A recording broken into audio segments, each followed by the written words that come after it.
And yeah, just take a few moments to arrive and to feel, yeah, how does your body feel when you're lying down onto the ground?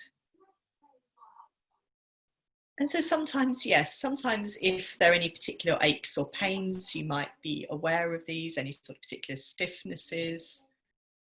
And also maybe just a sense at this very initial point of how do you feel in yourself energy-wise?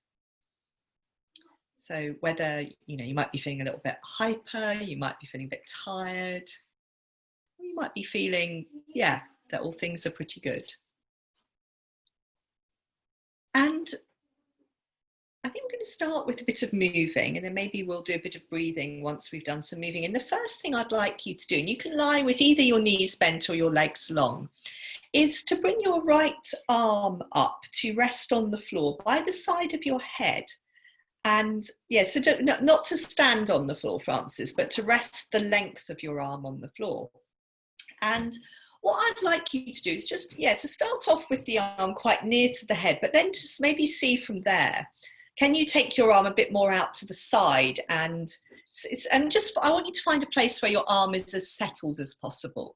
So it might be for you that your arm is really settled near to your head. Or it might be that you need to take it a bit more out to the side. Now, Lynn, I hope your hand's okay there, because it seems to be in the corner. Is it okay? Yeah, so I'd just find a place where your arm can settle and you're not getting annoyed by the corner of the room or anything like that. Good. So we're going to leave that arm settled there, and I'd like you to organise yourself. So you've now got your right knee bent and you lengthen out your left leg on the floor. And then leaving that arm really settled, you're going to see, how does it feel to start that movement where we press into the right foot and we let the right side of the pelvis come away from the floor and the pelvis tilts over towards the left. That's it, good. So pressing into the right foot, letting the right side of the pelvis lift, letting the pelvis roll a bit to the left, and then stop pressing. So you're going to come in and out of this movement a few times. That's it, so good. Pressing down into the right foot, letting the pelvis roll towards the left a bit. Allowing the left leg to roll on the floor if that's what it wants to do. So the left leg is passive. It responds to the lifting of the pelvis on the right. Sarah, hello. We've just started on our backs. It's trying to be punctual. So good.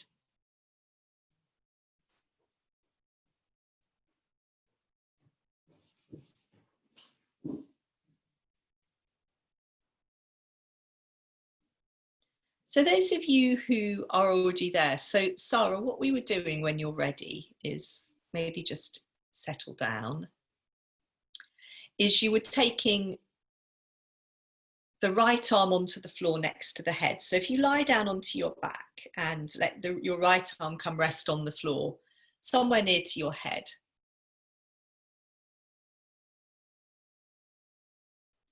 And so those of you who are already there, actually maybe Sarah, you might do the other side, I think.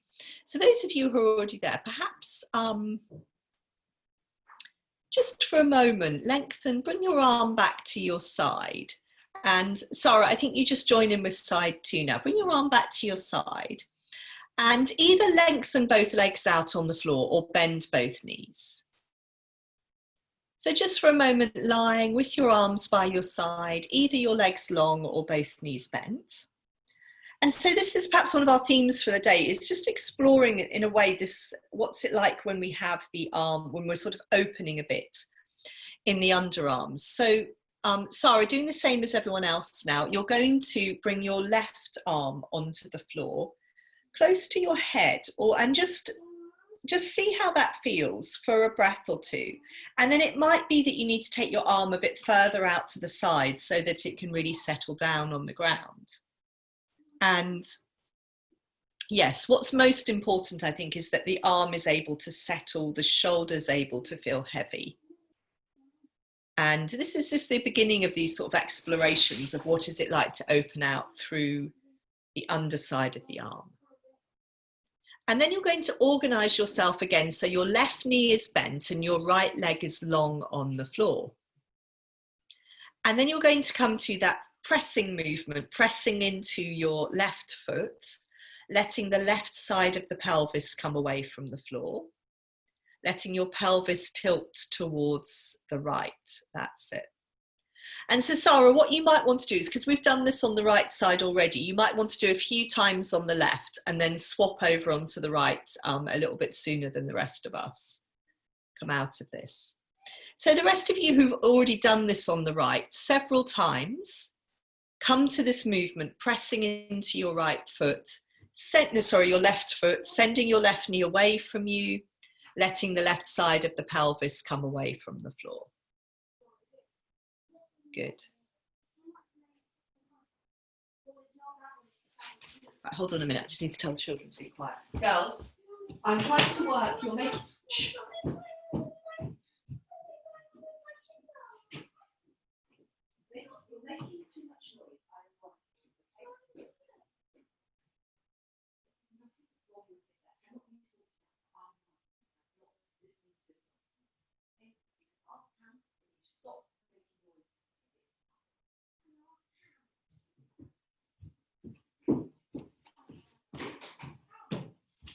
Yes, so Sarah, hopefully you've swapped and you've done a little bit on the right side, and the rest of you, just from here again, bring both arms back to your sides and either lengthen both legs out on the floor. Maybe lengthen both legs out on the floor for a moment and just give your legs a little bit of a roll, or bounce your knees a little bit.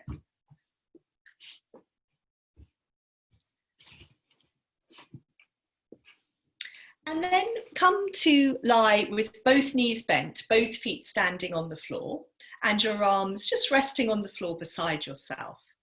And what I'd like you to do now is come to a little bit of tilting your pelvis on the floor. So tipping in one direction, tipping your pelvis towards your head, and in the other direction, tilting your pelvis away from your head. So it's that little rocking movement of the pelvis on the floor. So when we tip our pelvis towards our head, our lower back flattens out and makes more contact with the ground. And when we tip our pelvis away from our head, our lower back arches off the ground a little bit. So just see how this feels a few more times. You can keep the movement really small. And I suppose it's important to keep it small and comfortable.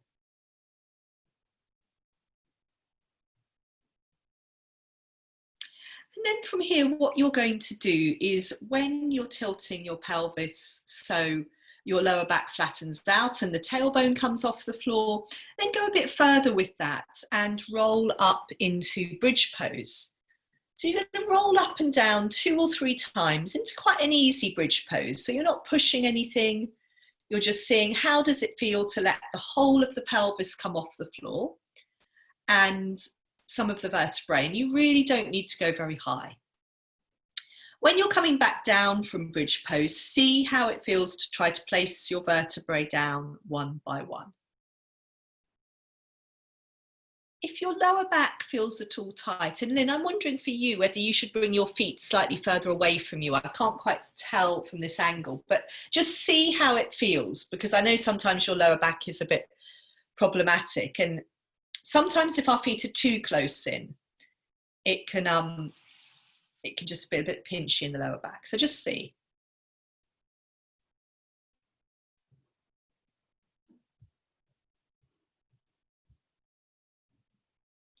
So when you come down out of this bridge pose,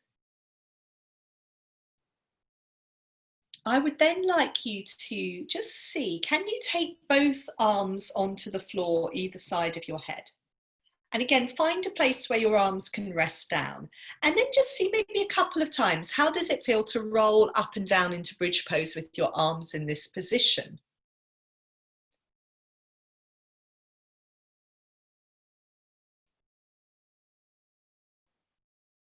Good. And notice how it feels, particularly if you're starting to move into your upper back a little bit as you're coming up into bridge pose. How does it feel to have the arms here? And it might feel It helps the movement, it might feel it constrains the movement. So just noticing how it is without, we always have preconceptions, don't we? But with trying to have as few preconceptions as possible. And when you've done this a couple of times, you're going to hug your knees into your chest.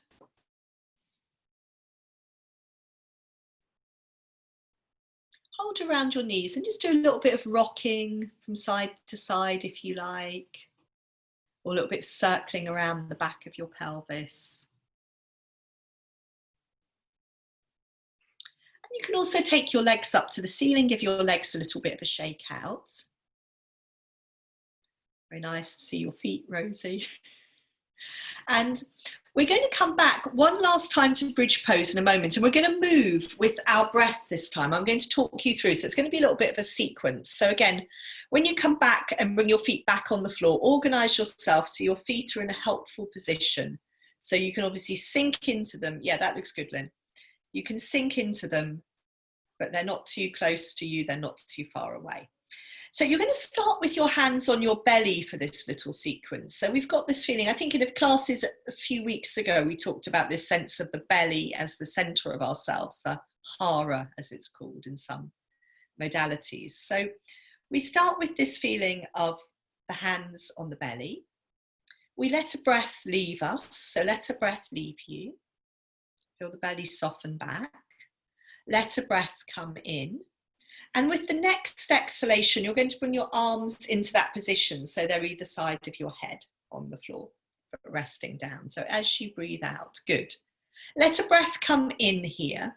And then next exhalation, sink down into your feet and come up into your bridge pose. And then when you're in bridge pose, receive an inhalation and feel very wide in your rib cage.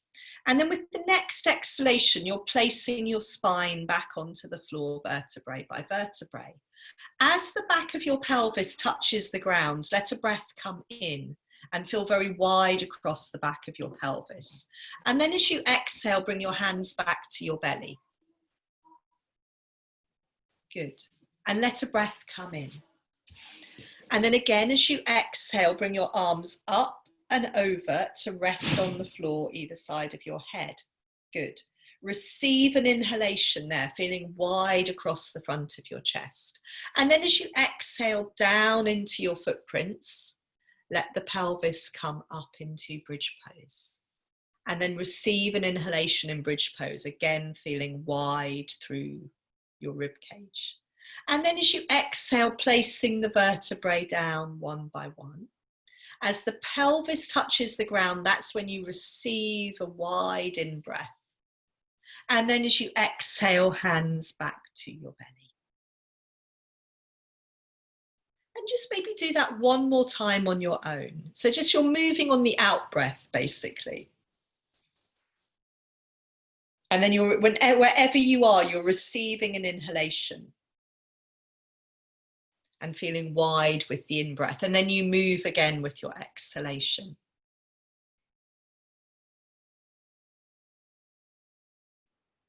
And as you come down out of bridge pose, just remember that point when your pelvis touches the ground, that's when you receive an in-breath. And you feel that sort of width of the back of the pelvis on the ground. Good. And then exhaling, gathering your hands onto your belly. And at that point, you can then fold your knees into your chest and have a little rock, again, around the back of your pelvis. So my plan is that we will revisit that again at the end of class, but we'll obviously see how we get on. And from here again, you can, when you've done a little bit of rocking with your knees folded in towards you, again, it might be nice to take your legs up to the ceiling and give them a bit of a shake out. Now we're going to, from here, come to lie on our side and do a little bit of sort of twisty movements on our side. And it might be that you'll be more comfortable with a cushion under the side of your head, possibly. So yes, you could grab yourself a cushion to go under the side of your head if you like. And it's quite helpful to have one there. And then you exactly organize yourself on one side, have your knees at a right angle to your body. So you want to have your arms sort of in front of you, but in a relaxed way. So they don't need to be sort of reaching out. So the arms in front of you in a relaxed way, as if you were going to have a little snooze here, resting the side of your head on your pillow. And then we're going to just start that sort of easy movement where you start to roll from the side of your head towards the back of your head, and you let your top shoulder follow. And you let your arms follow, not the bottom arm. The bottom arm just stays where it is. And you let your top arm follow. Good. And you can maybe just roll in and out of this a few times. And as you roll in and out of this, maybe let that top hand slide across the front, up the bottom arm, across the front of your chest. And then that's very nice, towards the floor behind you. And if your shoulder is not quite coming onto the floor, you let your top knee come up away from the bottom knee. Good. So maybe sort of move in and out of this 3 or 4 times. And then we are going to stay in the twist. So letting that top shoulder and arm come towards the floor. And at that point, you might want to remove your cushion from under your head and put it between your knees. So, especially if your top knee is lifting up. Yes, that was a good move, Lynn, to shuffle forward so you've got enough room for your arms. So it's surprising how much space this twist takes up. And so, yes, at that point, when you want your shoulder to really rest on the floor, you might be more comfortable without a cushion under your head, and it might be helpful to have that cushion between your knees, particularly if your top knee is lifting a little bit. Good. And then just have a few breaths there, really giving the weight of your arms to the floor. That's it. That's nice. And again, feeling, as you breathe in, feeling the expansion of the in-breath in your ribs. So that feeling of widening and narrowing.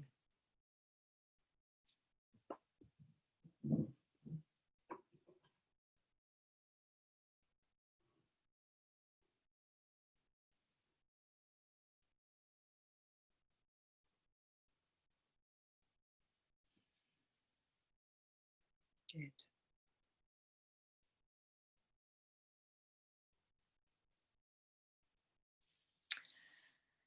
And then from there, you could roll back onto your back. We're going to do the other side, but maybe just roll back onto your back for a moment and see how it feels to come to lie on your back.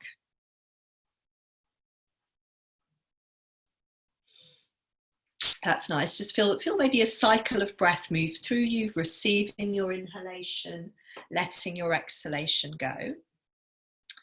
And then rolling onto your other side, so you can do the twist on the other side. And so again, settling yourself down with your cushion under the side of your head, if you like, your knees at a right angle to your body. That's it, Lynn, good, taking the feet forwards a little bit. So you just want to feel really settled and steady on your side. Marie, I wonder whether your knees could come slightly higher up and your feet a little further forwards, possibly. That's it, good. So your arms are nice and relaxed in front of you. And then whenever you're ready, you can start that movement of rolling from the side of your head towards the back of your head. Your top shoulder starts to move back. Your top arm, in a very sort of easy, languid way, starts to come back as well. So what we want to do here is just think about that top arm being as relaxed as possible. And we're doing more things today where we're perhaps a bit more, let's say, active into the arms, where with this feeling of opening through the underside of the arms. But in this one, we want to let the arm follow the movement of the ribs and the spine. That's it, good. So it's nice perhaps to move in and out of the twist, maybe 3 or 4 times. And then if you come to stay in the twist, to possibly then take the cushion out from under your head and put it between your knees, so that the shoulder can really settle on the floor. And it depends very much how you're feeling today. But sometimes just having that cushion there between the knees will help your shoulders settle on the floor a bit more easily. And then maybe then we're better able to really feel the movement of the breath within us. We can be very settled. So feeling the breath come in, feeling the breath leave you. So perhaps 2 or 3 more cycles of breath in the twist on this side.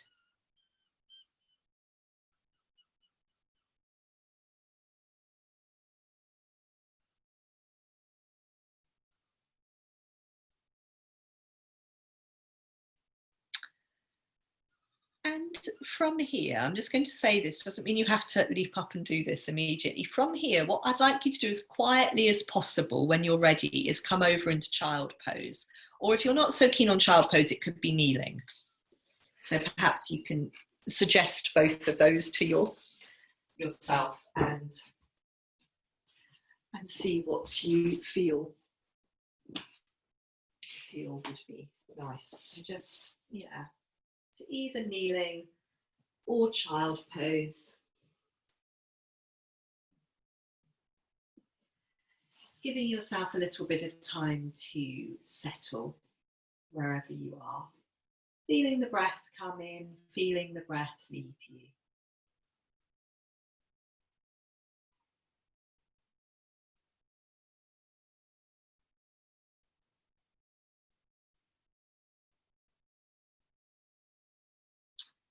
And then when you're ready from your child pose or from your kneeling, we're going to come onto hands and knees and we're going to do some cat movements. So come onto hands and knees, settle yourself down. Nice big handprints under your shoulders. So settling yourself down on hands and knees and really taking a moment to feel the ground beneath you at this point. Because when we come to cat, it's all about this movement of our spine. Trying to feel the spine undulating, curving, dipping in both directions. And the more we can really be settled on the ground, the more we can find these movements. I suppose the easier, the more fluid we can find these movements in our body, in our spine. So rounding your back to the ceiling, letting the head hang, dipping your spine down onto the floor.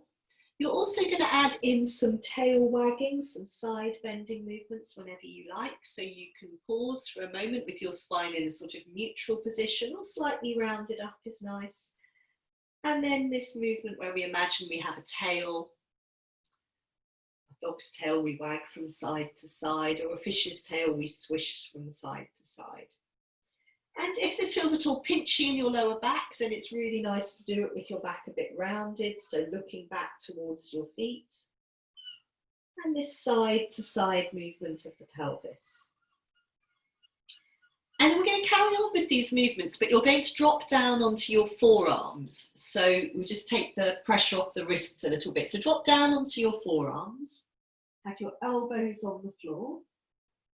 And then come back to your cat movement. So come back to rounding and dipping your spine. And let your breath flow through you. So you don't need to breathe in any particular way here. Maybe feel when you're breathing in, when you're breathing out. And again, on hands and knees, on your forearms and knees, you could do a bit of tail wagging as well as cat movements. And then when you've given your wrists a little bit of a rest, you're going to come back onto hands and knees and you're going to move into dog pose. So coming back onto hands and knees, big handprints, tucking your toes under as you exhale, rocking your hips back over your heels, picking your knees up off the floor and seeing how dog pose feels. So in dog pose, we've got this feeling of we're opening out the whole of the body. We're opening out through the underarms, we're opening out the back of the legs, and we're just seeing how we feel.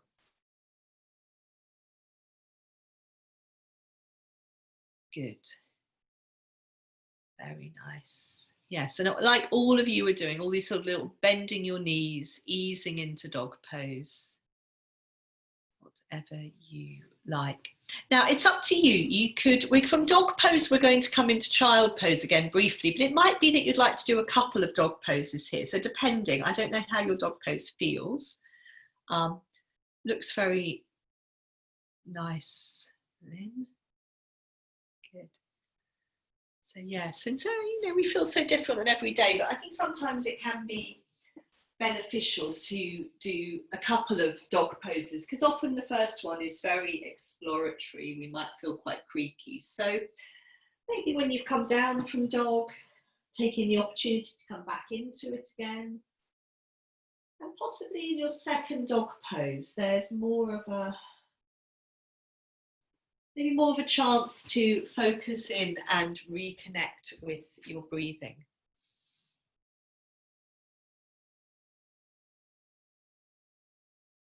And so this feeling when we experience the body responding to the breath is, you know, one of those really important things in yoga. A sense of feeling the breath expanding within us, feeling the breath emptying. And yes, from those couple of dog poses, folding into child, or again, of course, if you prefer to be in kneeling,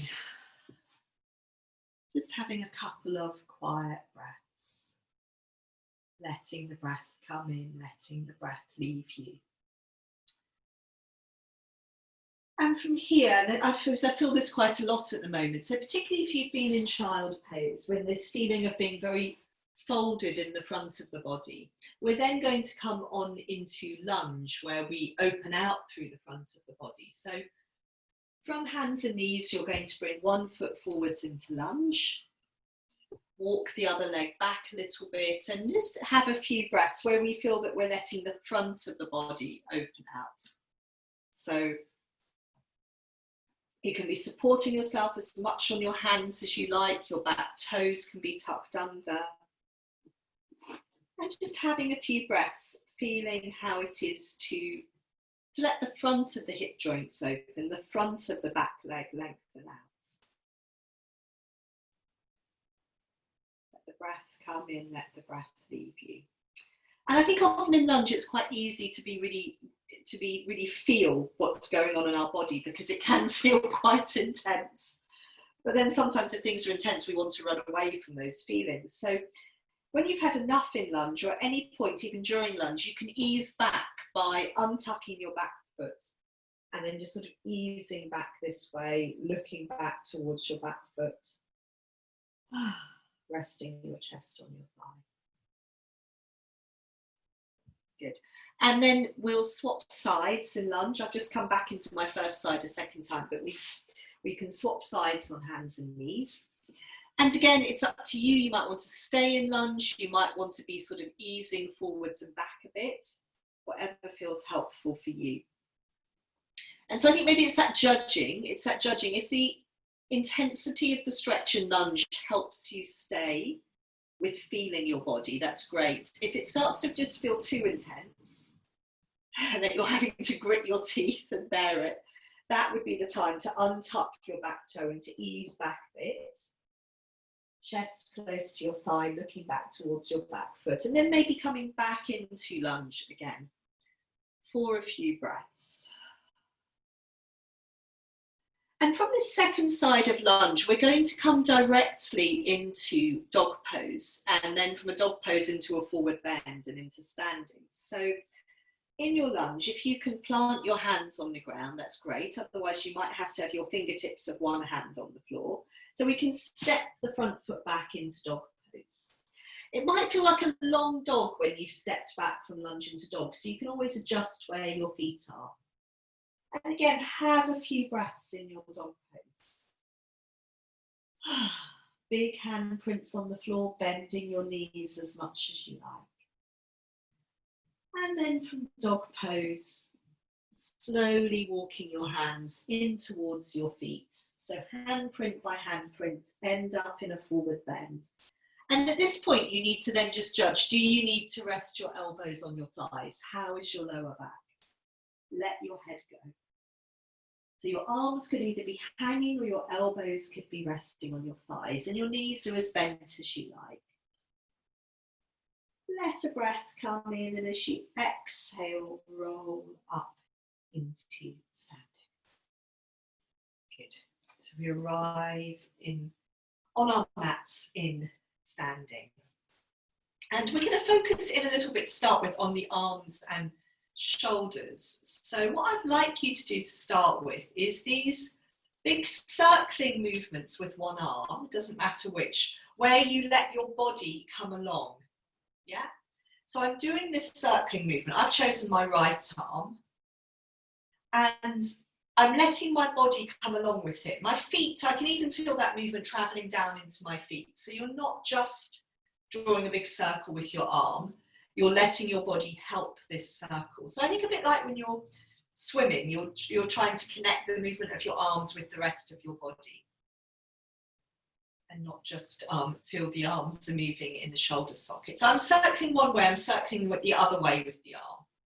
And then we'll swap sides. And all of these things we're doing with our arms and our shoulders and standing. Just make sure that you're not pushing anything. Because I think so often we can overdo things in the shoulders. And then they can, they can feel more stiff. So just go easy with all of these things.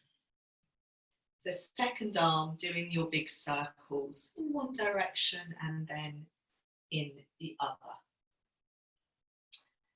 Okay.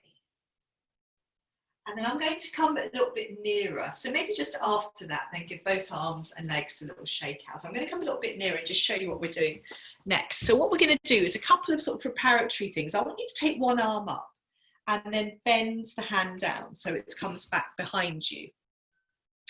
And then just see how it feels to bring the other hand to that elbow. Yes, the one arm is coming up, the hand is coming down behind you, and then you're just seeing, can you bring your other hand to your elbow? Just very gently to, sort of help that hand settle there a bit. You're not sort of pushing and pulling. Okay, so that's the first bit we're doing on one side. Then taking this same arm, you're going to take this arm round behind you, so your hand comes up behind you. And again, the other hand, can it come onto your elbow to help you at all? Yeah. Or even just onto the hand. So can the other hand help with this movement of the hand coming behind you? Okay. And then we'll do the same thing on the other side. So give your arms a little shake out and then try the other, first of all, taking the arm up, bending the elbow, bringing your other hand to touch your elbow. These are just little cow arms preparations for this one. And then, again, don't stay there too long. Release that arm, and then this arm will come up behind you. It doesn't matter where the hand gets to. And then just see, can the other hand come onto your elbow? It maybe can't. It maybe comes and catches, the wrist, the forearm. Just very gently, please, gently encouraging that arm to come in a little bit. And then release your arms and give them a shake out. And actually just come to this easy swinging twist. We're going to come to a little sequence with our cow arms in a moment. But let's just let it all go for a minute. Okay, so a couple more times swinging your arms. Just going to grab some water. So swinging your arms and then settling in standing.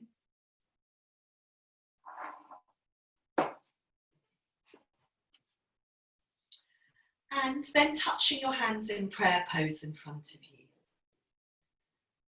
And settling in standing, feet hip width apart, hands in prayer pose. And then from here, letting the breath come in. And as you exhale, you can take your arms down and then up.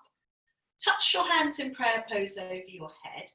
And then from here, you bring your hands to the base of your neck. And then one arm is going to come out to the side. Doesn't matter which, do a big circle, turn your palm to face back. And then that hand is coming up behind you. Yeah. And then the other arm comes out to the side through a big circle. And that hand comes up behind you. Maybe that your hands touch sort of reverse namaste, and then come back to the first arm, and that's going to circle up again onto the base of your neck. And then the second arm is going to do that. So basically, we're just going to keep circling our arms.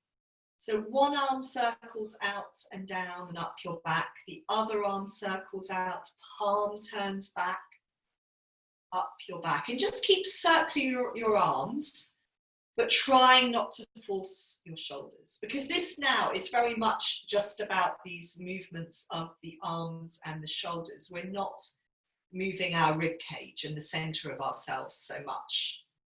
And just see if you feel at any point that you want to stay in your cow arms. It doesn't matter if your hands are touching or not. So if you want to stay in this one for a couple of breaths on either side, you can do. If you can catch your fingers, then you can obviously catch your fingers. You don't have to, just wherever you are. Or you could just keep on circling your arms. So I think it really depends on how your shoulders are feeling. And you know, I go through days when my shoulders can be feeling really achy. And the days when they're not so bad, and so maybe something else is aching more. If you stopped for a few breaths on one side, you might want to do the same on the other side. And as you all know, this one can feel so different from side to side. Yeah, so I'm just on my more difficult side now, thinking, oh, that's a bit more of a challenge. And then when you have balanced yourself out, maybe release your arms, have a little shake out of arms and legs. And we're going to fold into a forward bend. So when you've done that, then feet hip width apart. Maybe let's take the arms into prayer pose. Let a breath come in. Exhale, take the arms down and then up. Long and tall, and then curling down into a forward bend. And in your forward bend, being heavy and floppy. Unless you need to rest. If you need to rest your elbows on your thighs, of course do that. But if it's possible to give the weight of the arms and the head and the shoulders to the floor, you can do. Let the breath come in, let the breath leave you. And then as you exhale, sinking into your heels, rolling back up into standing. Good. And then from here, we're going to,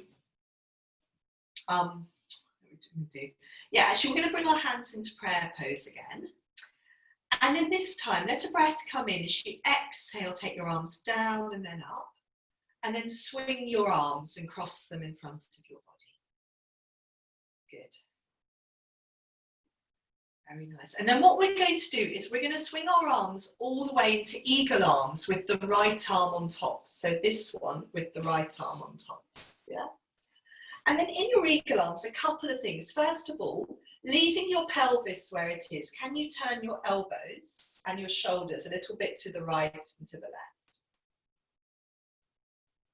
That's it. And then we can take this into a forward bend. And I always like to take my feet a bit wider apart for this one. So I tend to step my feet as wide as the narrow edge of my mat. Sink down really well into my heels, let my knees bend a bit and fold forwards with the arms in eagle arms. And at any point you can release your arms to the floor, yes, and particularly if you need to rest your elbows on your thighs. And because I told you which arm to have on top, you don't need to remember. So you can, that's it, let your arms go, uncross your arms, let your head go. And then let the breath come in, sink into your heels, roll up into standing. Keep your feet that wider distance apart and come straight into a few of these little side lengthening movements. We'll go from side to side, taking one arm up. The other arm is heavy and floppy. I like to shift my weight into the reaching up arm side to find a bit of extra length. Okay, maybe just once more to each side. Good. Lovely. And then we will come back into feet being hip width apart in Tadasana, hands being back into prayer pose. Letting a breath come in. As you exhale, take your arms down and hands up. Breathing in, exhaling, swinging your arms again. And again, we're going to swing our arms all the way into eagle arms, this time with the left arm on top.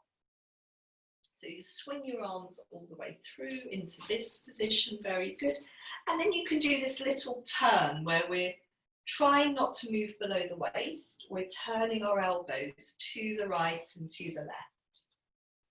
Obviously not pushing anything if it feels tight through the shoulders. And then we can also take this into the forward bend. So again, stepping the feet wider apart, as wide as the narrow edge of your mat, sinking into your heels, bending your knees, folding forwards, letting your head go, feeling very rooted into your heels. Of course, yes, that's it, Lynn, if you need to support yourself with your knees, your elbows on your thighs. Good. And whenever you want to uncross your arms, please do so. Have another breath or two in this forward bend. Letting the head go, letting the arms go, and then sinking into your heels, rolling back up into standing. And again, we'll come back into these side lengthening movements. This time you could see maybe how it feels to stay. You can go from side to side if you prefer, but maybe this time just see how it feels to stay and have a cycle or two of breath. Giving away the bottom arm. And I always find these ones, I like to stay and breathe in them, but I find them quite challenging, particularly as they breathe in. He really asks you to widen a lot through that side of the body that's already stretched out.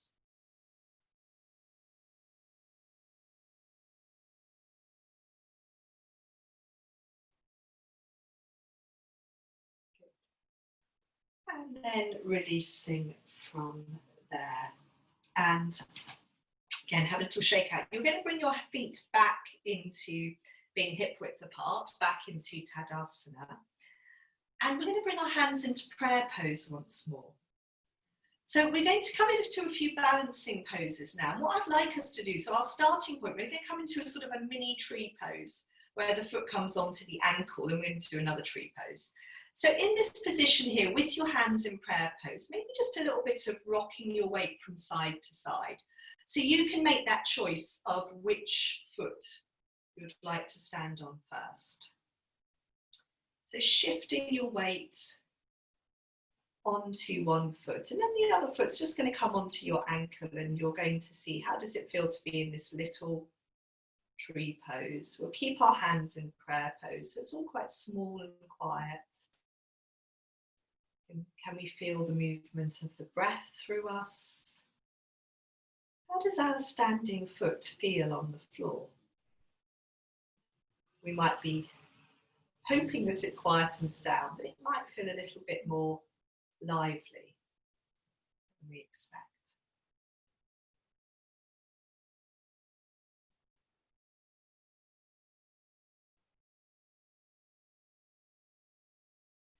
You could, if you wanted to, from here, just try letting your arms grow up for a moment, keeping the shoulders heavy and relaxed. Good.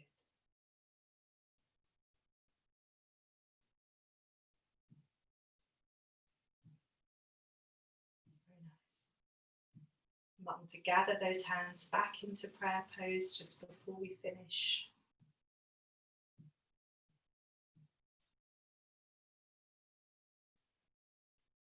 Good. And then coming down, having a little shake out.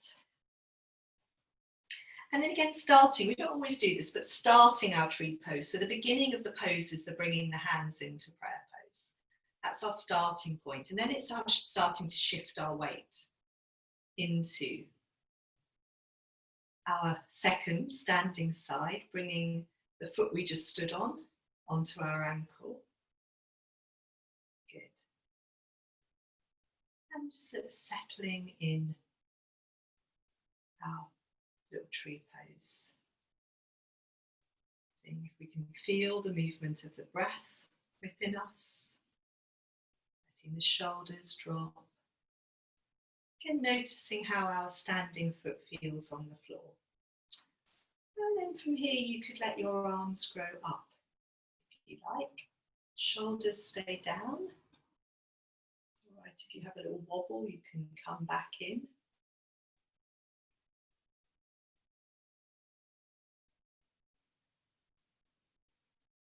Good.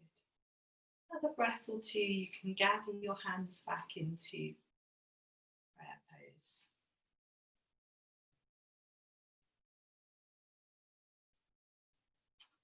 Okay, and then coming down, having a little shake out. We seem to have lost Sarah. Hopefully she'll, her devices work again. Now, we're going to come back into tree pose, and you've got, if you want to have your foot further up your thigh, you can do. What I was going to suggest we did is we do our, this one, our cow arms in tree pose. And what I like to do is have whichever leg I'm standing on, that's my top hand. It's actually really nice. Even if you can catch your hands, I say just keep your hands really quiet. So if your hands touch, they're just touching rather than grabbing. And it just helps us bring our attention into the back of our body in tree pose. So obviously we start off organising ourselves from the waist down, because if you need to catch your ankle to bring your foot higher up on your thigh. So remember, if you're standing on the right foot, it doesn't have to be like that, but I would have my right arm as the top arm. So if you're standing on your left foot, it's the other way round. So starting with whichever foot you started with last time. And obviously getting yourself organised from the waist down, and then bringing your hands into that cow arms position. I mean, of course, if you want to catch your hands, you can do that, whatever feels helpful. But this feeling of the hands on the back of our body just maybe helps our awareness come a little bit more to our back. Perhaps we feel the back responding as we breathe. It just gives this slightly different focus for our awareness.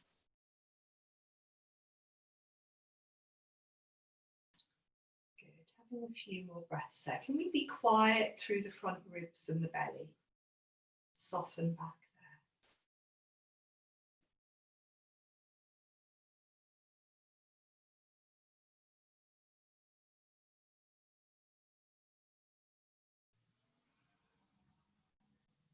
Very nice. Another breath or two. And then coming back down, having a little shake out. And let's just take a moment in standing. So the legs feel very different when we've done a balance on one side. Just take a little moment and feel yourself in standing before we come on to the second side. So you could even close your eyes and just feel those differences after 1.5 balances. How does the leg you stood on feel? How does the other leg feel? Can you let your shoulders drop and your arms hang?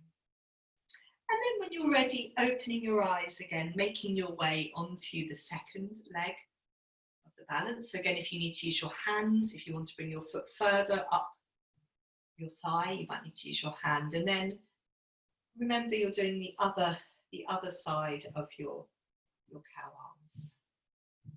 And again, it's just this feeling that we have both of our hands on the back of the body. It doesn't matter whether the hands meet or not, but particularly with that top hand, with the palm touching somewhere around the base of our neck. That gives us, it's quite a helpful place to focus our attention. As the breath leaves us, can we feel the front ribs soften back, belly empties?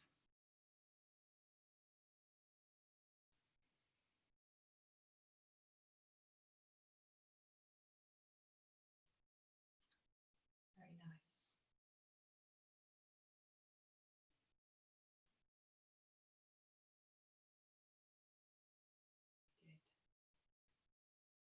Good. And then in your own time, making your way down. Well done. Having a little shake out. And we're going to do one more balance, but first of all, we're going to fold down into a forward bend. So with your feet hip width apart and parallel, you can just let yourself roll down, obviously bending your knees, resting your elbows on your thighs, or letting the arms and the head and the shoulders hang all the way down towards the ground, sinking into your heels. Good. And that feeling that when we're in a balance, our mind is very focused. When we come into the forward bend, we can just sort of let our mind just float a little bit and be not so focused. And then in your own time, rolling back up into standing.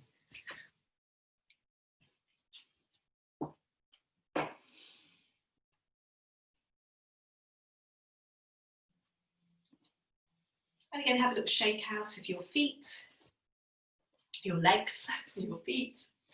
And we're going to come into our eagle balance. And again, we're going to do our arms first, which is sort of my preferred way at the moment. So this is the one where we cross. Yeah, we bend our standing knee, we cross. We could just try this out before we do the arms. So whichever leg we're standing on, we let that knee bend a little bit, and then we cross the other leg over it. And we try to keep our shoulders over our hips. So maybe just have a little play around with it on each side. Now, and I know when you see pictures of this, people are always sort of wrapping that leg around like that. And I tend not to do that now because I find my knees are not so happy with it. But it is an option if you prefer that wrapped around variation. So let's, from here, let's see. So yes, whichever leg you're going to stand on. So again, for example, I'm going to stand on my right leg. So I would have my right arm on top. If you're going to stand on your left leg on first, your left arm's on top. So breathe in, take your arms wide. Exhale, give yourself a hug with whichever arm on top you need to have on top.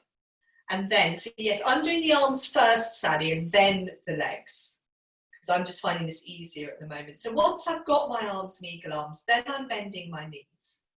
Then I'm crossing my one leg over the other. And just settling. And see how it feels to settle here. In this feeling, we're very gathered into our center. Let the breath come in, we let the breath leave us.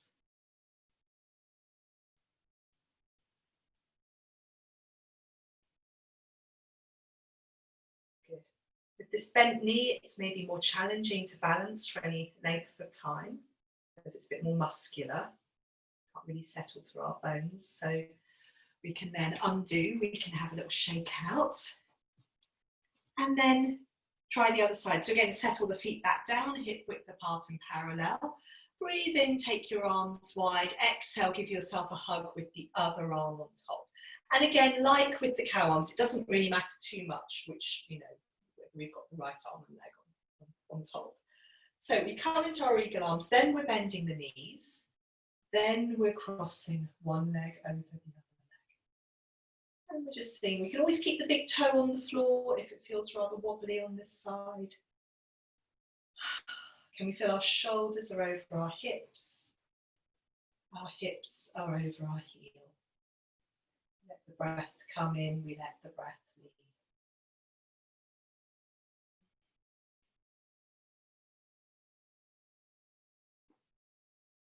Do another breath or two.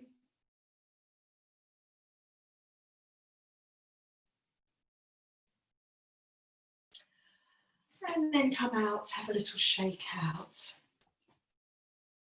Where are we? Okay, yes, we're going to come to the back of our mats and we're going to make our way down through forward bend, dog pose, through child, and into a little bit of breathing on our belly, and then some more things on hands and knees. So I mean, it would be nice to have the hands in prayer pose in front of the chest, to move down as we would through the beginning of sun salutes. So hands in prayer pose, letting a breath come in. As you exhale, take your arms down and then up. Let a breath come in, feeling long and tall. And then rounding down into a forward bend. A few breaths in your forward bend if you like. And then on through child pose, dog pose. A few breaths in dog pose. And from dog pose on into child pose for a couple of breaths. Good.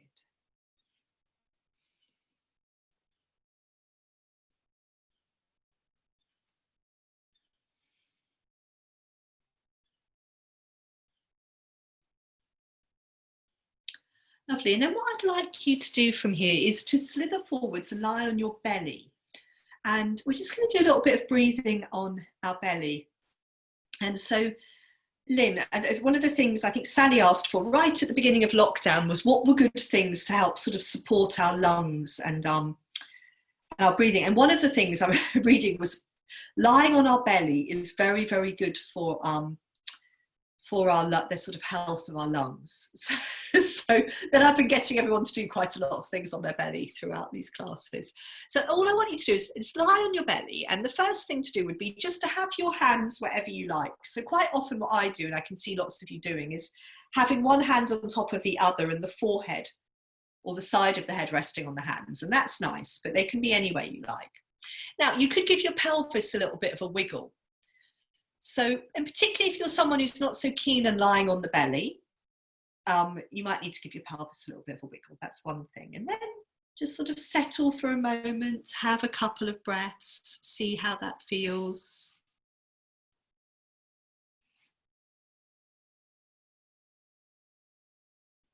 And then another thing you could do to help you settle on your belly is to bend both knees. So you're taking the soles of your feet up towards the ceiling, and let your feet then tilt from side to side. That's it. Now, again, Lynn, sometimes people with sort of twingy lower backs don't always like this. So just if your back's fine, then that's fine. But if your back doesn't like it, then don't do it. And some people with sort of lower back things really love it. So see how it feels. So the feet are tilting from side to side. And then again, when you've done a little bit of this, bring the legs back to the floor and just settle for a few more breaths. So again, this feeling of how does it feel to lie on the belly and breathe. Let the breath come in, let the breath leave you.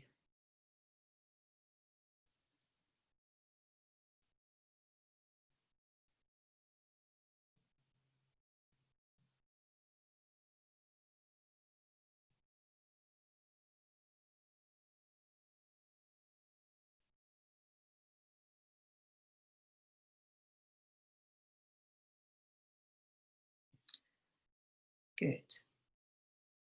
Okay, so maybe feeling one more cycle of breath moving through you on your belly.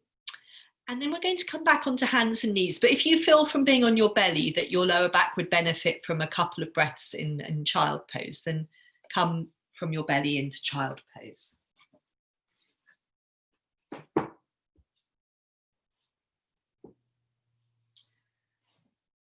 So I wanted us to do a few more things on hands and knees, and I thought we would do a little bit, well, we're going to come back first of all to some cat movements, but then we're going to go on and do some of our puppy poses, which are about this feeling of sort of opening through the underarms and, yeah, really moving a little bit in the upper back. So when you're ready, come back and settle on hands and knees and revisit your cat movements. See how they feel after doing a few things and standing. And also, how do they feel after lying on your belly? So rounding your back to the ceiling, dipping your spine down to the floor. So when we do the puppy poses, they are a bit more like this, dipping the spine down to the floor. So in between the puppy poses, we're going to do our rounded up cats just to counterbalance them. So the first puppy pose is this one, where we bring our forearms down to the ground. So it's these delightful ones where we're sticking our bum up in the air. So the forearms are on the ground. We're not folding the hips back over the heels. The bum is sticking up in the air. And it's almost when you put your face on the ground, you almost want to have your nose on the ground. So the nose maybe gets a bit squidgy. It could be your forehead. But it's the sort of, when your forehead is resting on the ground in puppy pose, it's more the point between the eyebrows than it is the upper part of the forehead. So it's a bit different. Good.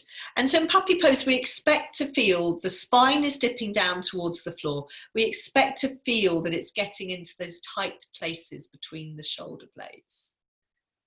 And we'll try these 3 different puppy poses and we'll just see how they suit you. Good. Now, Lynn, I can't quite see where your knees are in relation to your elbows. So, yeah, I'm just wondering whether if it feels fine and you feel happy with what you're doing, stay where you are. Maybe everyone come out of that one and round your back to the ceiling. If you want me to be able to see you, you can go the other way on your mats. But so the second puppy pose is this one where we're holding our elbows. And so again, it's just this feeling that there is a bit of distance between the elbows and the knees so that we can really let our spine dip down to the floor. And I'm sure you can all find that yourself, but if you do want me to have a little look. Yes, thank you, Lynn. That's very helpful. Good. Very nice. Yes, Francis, that one works quite well for you, I think. Compared to the first one. So what you may find is one of these puppy poses works better for you than the other ones. Yes, do come out and again, round your back to the ceiling. So come onto hands and knees and really round your back up as a counter to that puppy pose. And so I'll show you the third one, and then maybe out of the three, you can just choose whichever one you prefer to revisit for a moment. So the third one is this one where we have our elbows on the floor, the hands up in prayer pose. And look, my elbows, just to show you from there, they're quite close together. So the feeling the elbows are moving forwards. This is probably the most intense of the puppy poses. Yeah.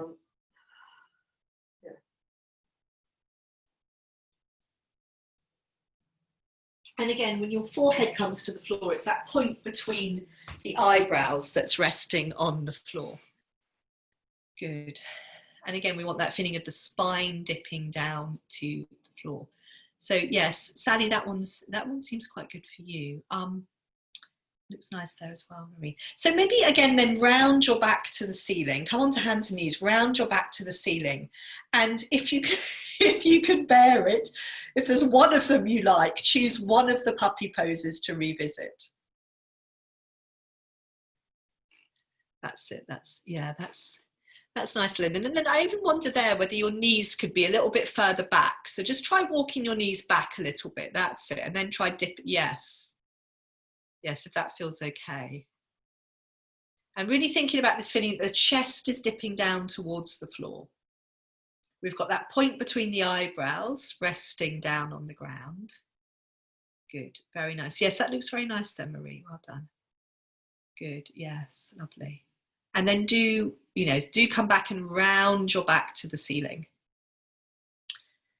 Back onto hands and knees. Yes, when you come back to round your back to the ceiling, your hands are a bit nearer to your knees. Good.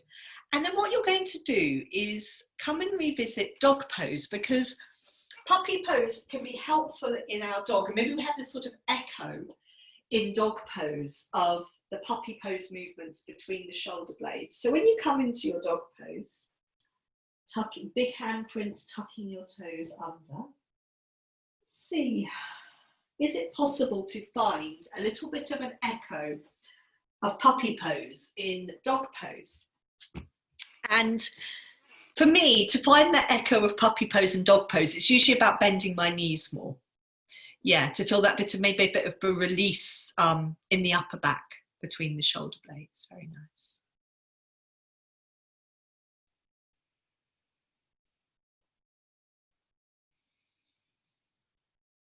Good. Good.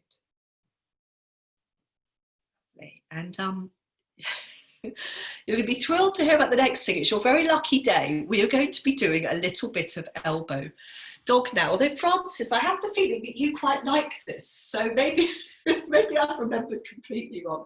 We're going to do 3 variations of elbow dog. You don't need to stay there long. The first one is going to be with your palms. This variation where we have the palms facing up. So your elbows are shoulder width apart.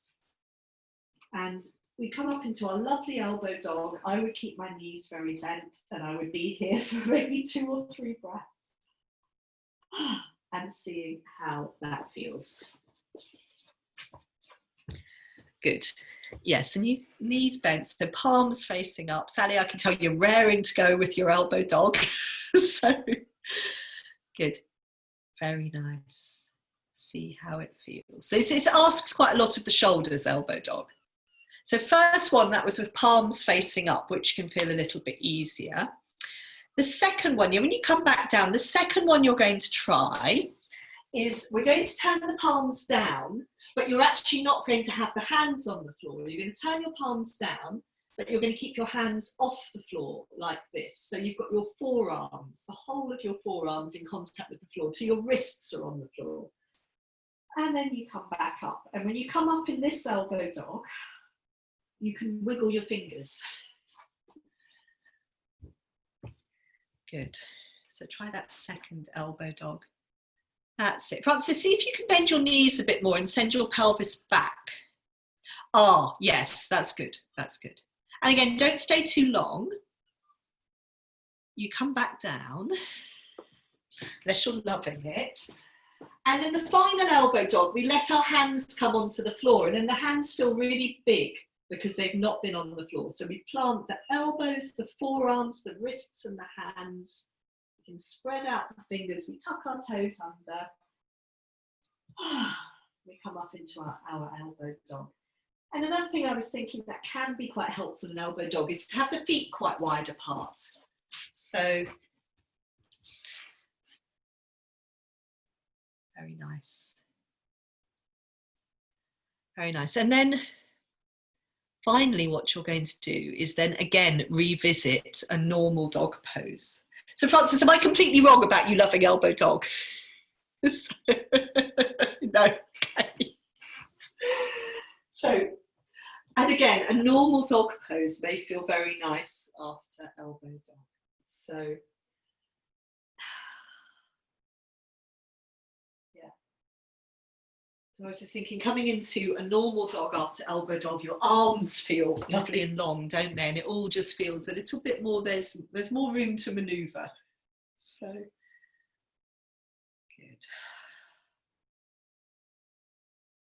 And just having a few breaths there. And I was just, yes, yeah, silly boy. Good. And then just have maybe a couple of quiet breaths. So a little drink of water is a good idea. Then a couple of quiet breaths in kneeling or child pose.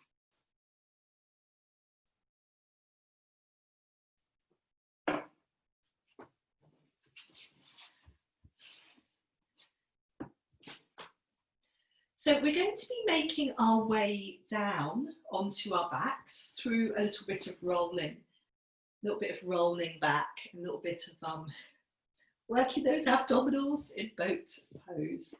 And then we'll be finishing off doing some things on our backs. So I was going to say, I don't think you need to have anything warmer, but if you do want to have your blanket or something nearby, or, you know, then you don't have to get up. So we're going to start towards the front of the mat in this position where we're folding forwards, hands on the feet. So Otto's just decided to get up to show everyone his dog pose. Oh, thank you, Otto. And you're going to be here for sliding.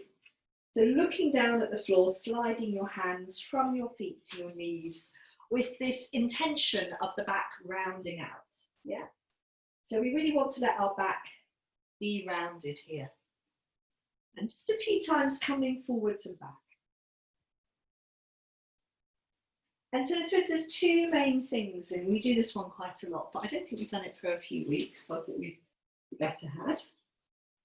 So there's two main things here. One is about rounding the back out. And then as we sort of progress with this, then it does become a bit more about the abdominals. So from here, you can roll back, let your feet pick up off the floor, and just come to balance on the middle of the back. Sorry, I'm going to Otto out. Come on, up on the sofa. Up. No, not there. Up. Very unhelpful moment for me to choose to get involved. Yeah, so first of all, just do the ones where we're rolling. So we're sliding, leaning back, and then picking the feet up, but we're not straightening the legs out yet. And then to come forwards, you look forwards. So all the time we're rolling back, we're letting the feet come up off the floor, we're looking at our belly. Then as we come forwards, we're looking forwards. And again, the sort of repetition is helpful with these, because it's about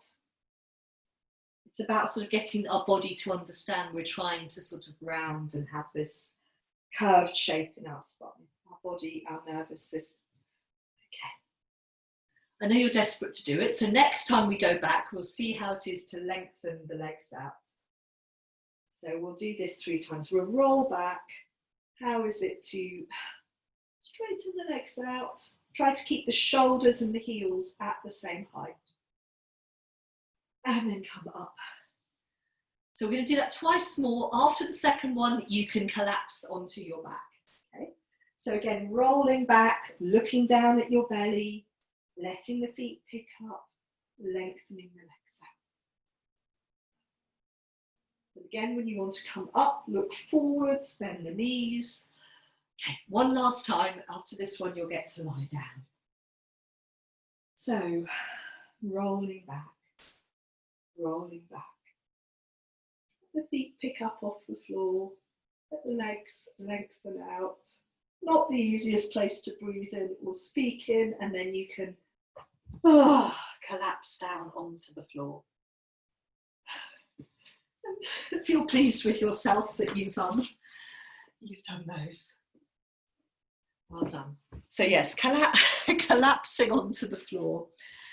And so a couple of things we usually do here when we collapse onto the floor. There's just that nice feeling that the breath, the front of your body can now soften and relax and respond to your breathing. So you could bring your hands onto the front of your body and feel the body responding to the breath.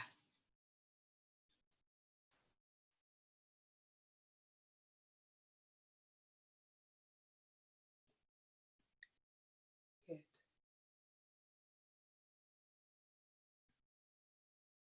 And maybe let your head roll a little bit to the right and to the left. So easing out your neck after those boat poses, as I always say, the muscles in the whole, those boat poses are the muscles in the whole of the front of ourselves are engaging so that we don't collapse down, including the throat. So it's nice to just let the front of the neck soften as we ease the head from side to side.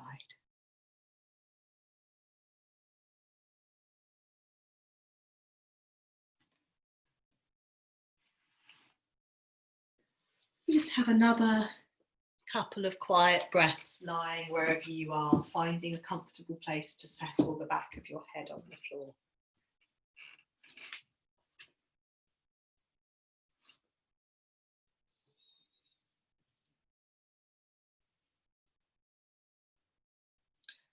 Letting the breath come in, letting the breath leave you.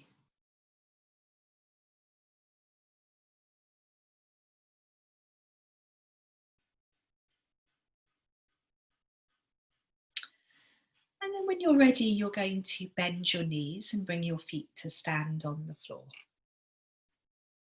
And again, just think about, feel where you place your feet. Is this a helpful place to settle the feet down? Hip width apart and parallel. And the very first thing you're going to do is come to tilting your knees to the right and to the left, which normally we do as the very first thing in the beginning of class, and we didn't today. That's it. So see how it feels now.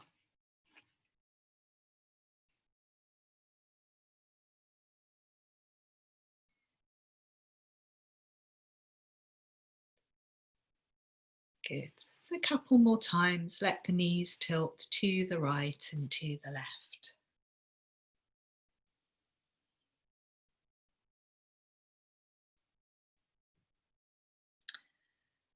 And then settle in the center.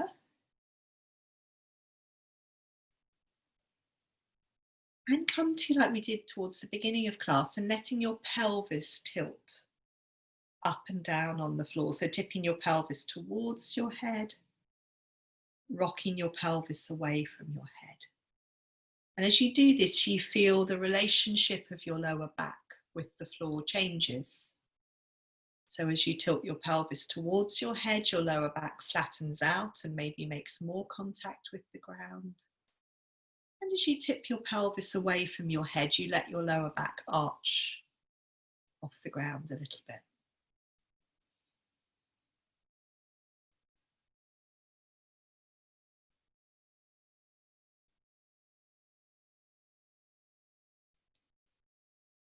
Good. And then from here, when you're ready, again from that tilting, when you tip the tailbone off the ground and your lower back flattens out, then take that into a couple of easy bridge poses and see how they feel. So how does it feel to sink down into your feet, to let your pelvis come away from the floor, and some of your spine to pick up off the ground? And again, when you come to place your spine back down on the ground, trying to do that vertebrae by vertebrae as much as possible.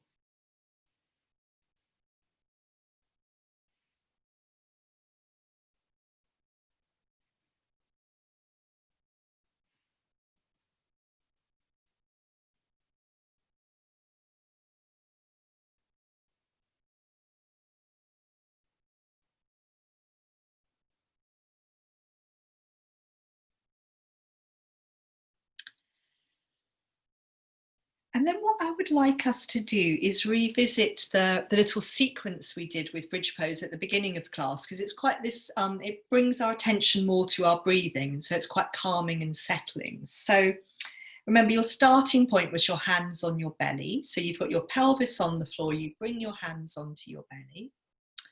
So feel a breath leave you, feel your belly soften back.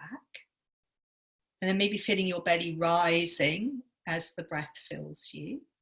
And then with your next exhalation, your arms come to rest on the floor either side of your head.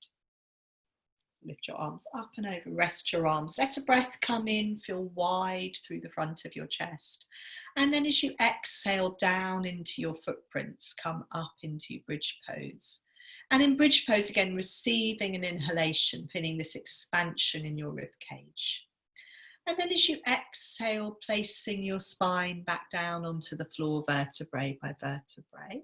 As your pelvis touches the ground, you receive your in-breath, feeling wide across the back of your pelvis. And then as you exhale, bring your hands to your belly. And then feel an inhalation. Feel the inhalation with your hands on your belly. And then as you exhale, your arms come back onto the floor, either side of your head. And then you feel an in-breath there, that expansion of the in-breath. And then as you exhale down into your footprints, rolling up through your spine into bridge pose. And again, in bridge pose, receiving your in-breath, feeling wide through your ribs. And then as you exhale, lowering your spine back onto the floor. As the pelvis touches the floor, that's when you receive your inhalation and feel wide across the back of your pelvis. And then exhaling, hands back onto your belly. So I'd like you to do that once more in your own time. And just again, remember that we're moving on the out breath. That's the most important thing to remember. And then that feeling of receiving the expansiveness of the inhalation wherever you are. Letting ourselves be filled with the in-breath, particularly in the ribs.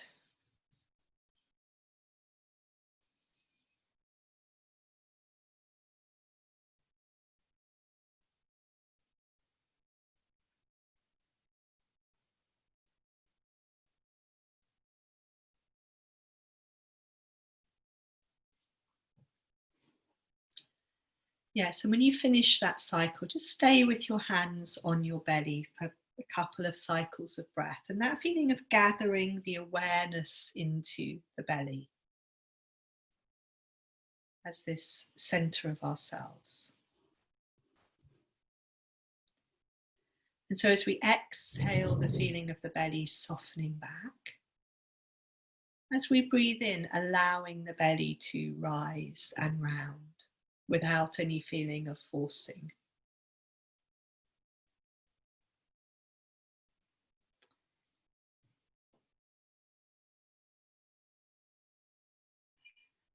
And then from here, we're going to come into a floor twist, but the other way. So at the beginning of class, we came onto our sides and we went into the floor twist from there. This time we're going to come from our backs by folding the knees into the chest. And If you feel that you're going to need to take a cushion to take your knees over onto, you could grab a cushion. Yes. So fold your knees into your chest. You're going to support around, if you can, sort of wrap one arm around the back of your legs to support your legs, and then the other arm's going to come onto the floor at shoulder height. So we're trying to keep that shoulder settled on the floor. And as you exhale, starting to bring your knees down towards the floor on the other side. That's it. Very nice. And it's up to you. You can keep your arm under your legs if you like. If you've got a cushion there, you might want to put it under your legs or between your knees. And then just when you've arrived in that forward bend, how does it feel? Is it possible to settle here? And sometimes it is, sometimes it isn't. We may need to, yes, exactly, Sally, put a cushion there or something that might help us settle. Can you have a couple of big sighing breaths in this floor twist? Sorry if I was calling it a forward bend, sorry. In your floor twist, can you have a couple of big sighing breaths, and then can you just focus in, let your breathing sort of soften and quieten and settle.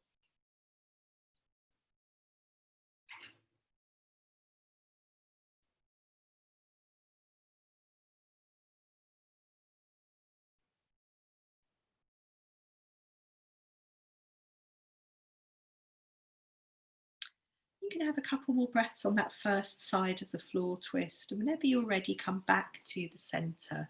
If you've already gone onto your second side, that's fine.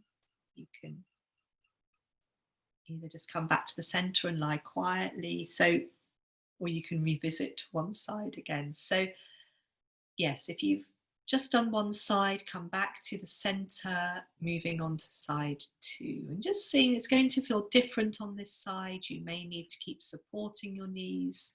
You may need a cushion between your knees. And again, once you're in the twist, a couple of big sighing breaths, letting the weight of your body settle onto the ground.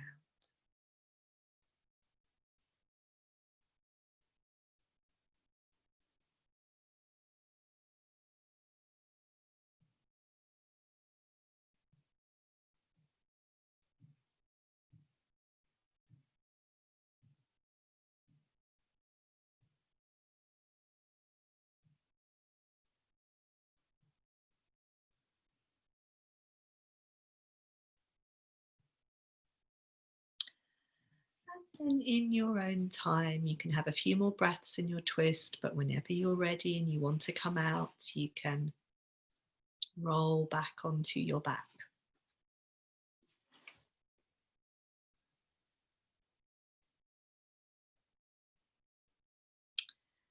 And it might be quite nice, but yeah, you take your time in your twist, take your time just sort of arriving back on your back. And we're going to finish lying down with a little bit of breathing. But before you do that, you might like to, exactly, Francis, take your arms and legs up towards the ceiling. Give them a bit of a shake out. Or if there's anything else, like a little bit of rocking you want to do.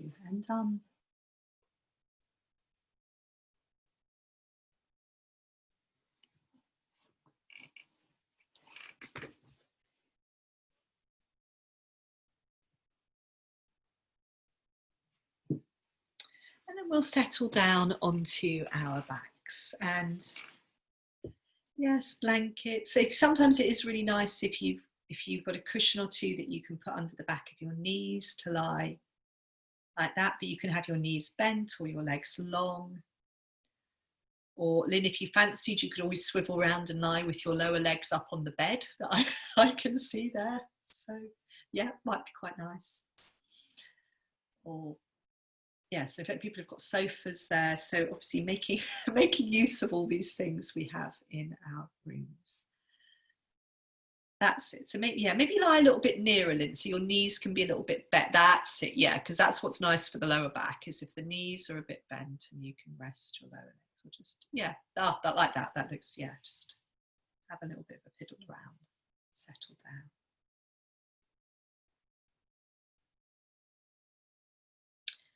So we're going to just take our hands onto some different parts of our body to feel our breath, 3 different places. So your starting point is to have your hands up towards the top of your chest, just around about your collarbones, just below the collarbones. So the hands are resting on this upper part of the chest. And if we allow ourselves to settle and allow our breath to move freely as possible through our body, what do we feel with our hands on the top part of our chest?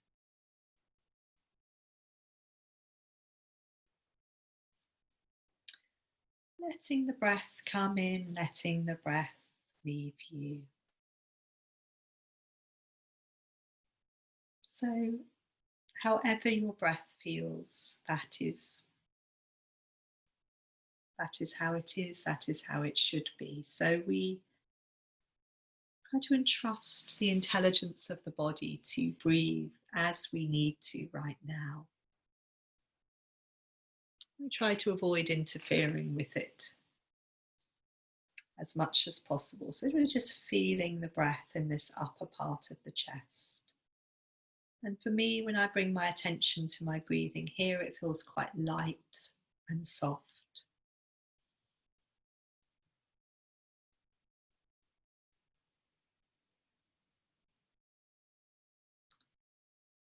So perhaps another 2 or 3 cycles of breath with the hands in this position.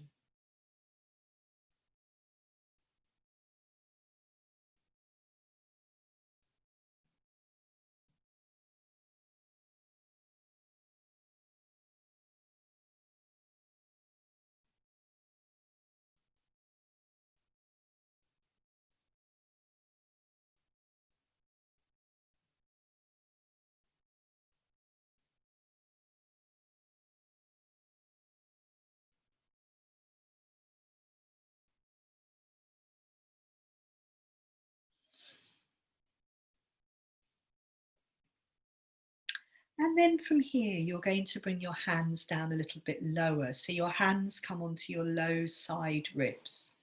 And you might bring your thumbs around towards the back of your ribs if you like. That's up to you. Or you can have the thumbs coming around towards the front. They're just this feeling the hands have come a bit more out to the side of these low ribs. And here, to feel the movement of these low ribs as we breathe, we might just need to give ourselves a bit of time. So to feel the ribs widen as the breath travels all the way down to the bottom of the lungs. And to feel the ribs narrow as the breath leaves us completely, emptying us.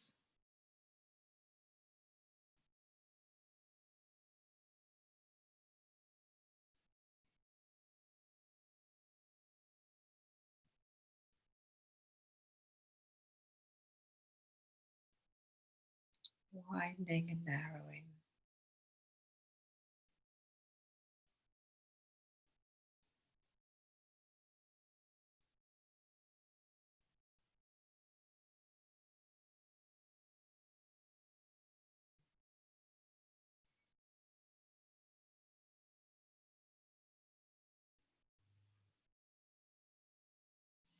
So a couple more breaths here.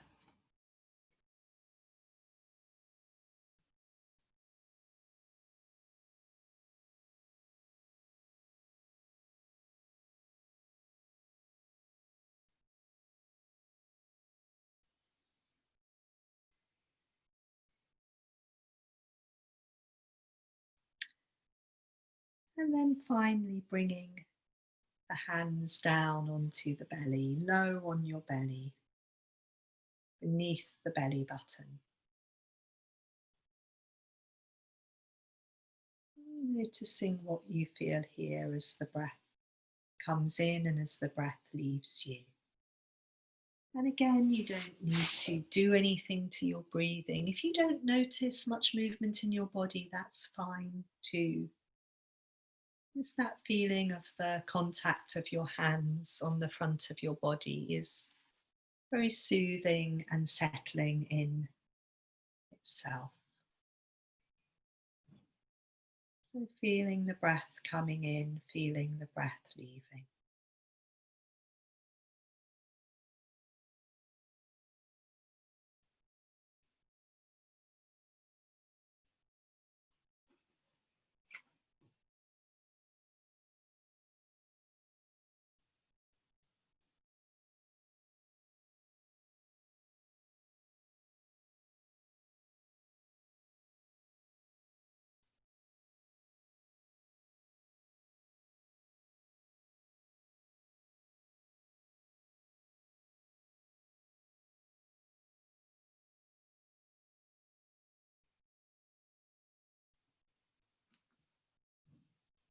So in a moment, I'm going to ring the singing bowl 3 times. So you don't need to move or do anything else until we reach the end of these sounds.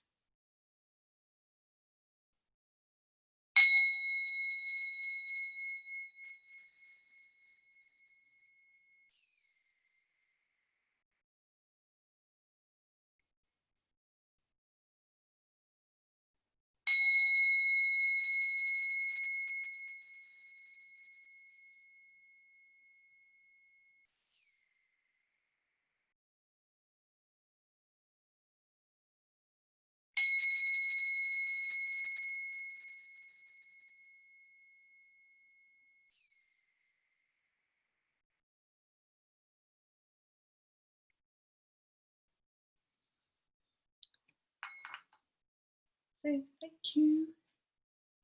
Thank you, everyone. Thank you. Thank you, Rosie. Have a lovely day, everyone. Thank you. Very much.